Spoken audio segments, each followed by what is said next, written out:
নমস্কার, আরও একটি নতুন ভিডিওতে আপনাদের সকলকে স্বাগত জানাই। আজ 12ই ফেব্রুয়ারি, রোজ সোমবার। আজ ঋষিকার শুভ অন্নপ্রাশনের অনুষ্ঠান।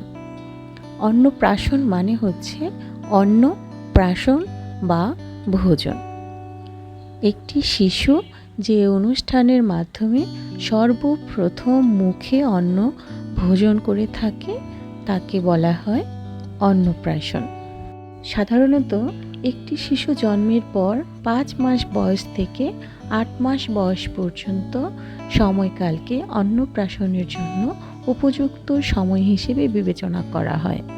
আর এখন তো ঋষিকার 7 মাস বয়স চলছে, আর তাই পঞ্জিকা দেখে একটি ভালো দিন নির্ধারণ করা হয়েছে অন্নপ্রাশনের জন্য। পঞ্জিকা অনুযায়ী আজকে অন্ন গ্রহণের শুভ সময় হচ্ছে সকাল 9টা। অন্নপ্রাশনের মূল অনুষ্ঠানটি হবে মন্দিরে। আমরা আগে থেকে মন্দিরের পুরোহিত মশাইয়ের সঙ্গে কথা বলে অন্নপ্রাশনের জন্য প্রয়োজনীয় সকল ব্যবস্থা করে রেখেছি। পুরোহিত মশাই আমাদেরকে বলেছেন উনি পুজোর সমস্ত আয়োজন করে রাখবেন, আমরা যেন 9টার মধ্যে ঋষিকাকে নিয়ে মন্দিরে উপস্থিত থাকি। সকাল এখন 6টা মতন বাজে। বাসায় ছোট্ট করে একটু গায়ে হলুদের অনুষ্ঠানের আয়োজন করা হয়েছে। তাই সকলে ঘুম থেকে উঠে স্নান সেরে বসেছে ঋষিকাকে সাজাতে। আজ হলুদ জামা লাল শাড়িতে ঋষিকাকে সাজানোর দায়িত্ব নিয়েছে ওর বড় মা। আর পাশে যে মেয়েটি ঋষিকাকে ধরে বসে আছে ও হচ্ছে ওর জেঠতুতো বোন, আর সাথে রয়েছে আমার বড় মেয়ে। হাতে খুব বেশি সময় না থাকলেও আজ ঋষিকার সাথে ম্যাচিং করে বড়রাও সেজেছে লাল হলুদ শাড়িতে। আর ওদিকে আমার শাশুড়ি মা রেডি হয়ে বসে আছেন, উনি যাবেন ওনার বেয়ানকে নিয়ে মন্দিরে। পুরোহিত মশাইয়ের সঙ্গে ওনারাও একটু হাতে হাতে সাহায্য করবেন পুজোর আয়োজনে। আমিও বলেছি ঠিক আছে তোমরা যাও, তবে গায়ে হলুদটি একটু স্পর্শ করিয়ে তবেই যাও। অন্নপ্রাশনই বলুন বা জন্মদিন, বাচ্চাদের অনুষ্ঠানে বাচ্চাদের আগ্রহের কোনো সীমা থাকে না। দেখুন না, সবাই বসে বসে কি সুন্দর করে ছোট্ট বোনটিকে রেডি হতে দেখছে। ওরাও রেডি হয়ে নিয়েছে যে যেরকম করে পারে তেমন করে। এখন তো সময় হাতে এত অল্প যে বাচ্চাদের আলাদা করে যে শাড়ি টাড়ি পরিয়ে সাজিয়ে দেব সেই সময়টা হাতে একেবারেই নেই। আর ওরাও তো নিজেরা সাজতে পারে না, তাই যে যেরকম পারে তাদের পছন্দের জামাটি পরে বসেছে।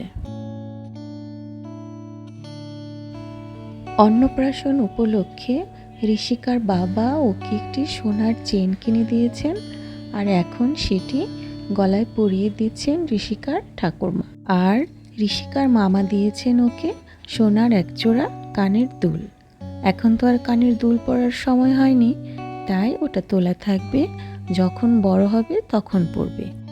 এদিকে দিদা নাতনির জন্য গড়িয়ে এনেছে 2টো রূপোর বালা, তাই এখন পরিয়ে দিচ্ছে। শাড়ি আর গহনা তো পরা শেষ, এখন কিছু একটা বাদ রয়েছে, আর সেটি হলো ফুলের মালা। হলুদের দিনে হলুদ ফুল না পরলে কিভাবে চলবে বলুন? ছোট্ট ঋষিকাকে পুতুলের মতো করে সাজাতে সকলের বেশ আগ্রহ, তাই যে যেমন পারছে তেমন করে একটু গুছিয়ে দিচ্ছে। বাবা, সে আবার এখন হাতে ফুলের মালাও পরছে, আর কেমন চুপটি করে বসে আছে। হাতে ফুলের মালা 2টো পরানো হয়ে গেলে এখনকার মতো সাজ এ পর্যন্তই রাখা হবে, আবার তা না হলে বিরক্ত হয়ে যাবে, তখন কান্নাকাটি শুরু করে দেবে। এবার বসিয়ে দেওয়া হয়েছে গায়ে হলুদ দেবার জন্য। এবার একে একে বাড়ির বড় ছোট সবাই মিলে একটু একটু করে হলুদ ছোঁয়াবে। অন্নপ্রাশনে বলো বা বিয়ে, গায়ে হলুদের দিনে সন্তানকে সর্বপ্রথম গায়ে হলুদ ছুঁয়ে দেবে তার মা বাবা, এবং তারপর ক্রমান্বয়ে বাড়ির যত বয়োজ্যেষ্ঠরা আছেন তারা স্পর্শ করাবে। তো সেই রীতি অনুযায়ী প্রথমে আমি গায়ে হলুদ স্পর্শ করিয়ে দিলাম, এবং এরপর ওর বাবা, তারপর আসবেন ওর জেঠিমা, এরপর 2 মামি এবং এরপর ছোট ছোট বাচ্চারা গায়ে হলুদ ছুঁয়ে আজকের মতো অনুষ্ঠানটি এখানেই শেষ করবে। হাতে খুব বেশি একটু সময়ও নেই, চট করে চলে যেতে হবে মন্দিরে। গায়ে হলুদের অনুষ্ঠান শেষ হয়ে গেলে এরপর ঋষিকাকে স্নান করিয়ে রেডি করানো হবে আবার মুখে ভাতের জন্য। এছাড়া বাড়ির সকলেরও তো আবার রেডি হতে হবে মন্দিরে যাবার জন্য। তাই আজকের ব্লগটি আর খুব বেশি বড় করব না, এ পর্যন্তই রাখছি। দেখা হবে পরবর্তী আরও একটি ব্লগে ঋষিকার মুখে ভাতের অনুষ্ঠানটিতে মন্দিরে গিয়ে। সে পর্যন্ত সবাই ভালো থাকবেন, সুস্থ থাকবেন এবং সকলের খেয়াল রাখবেন।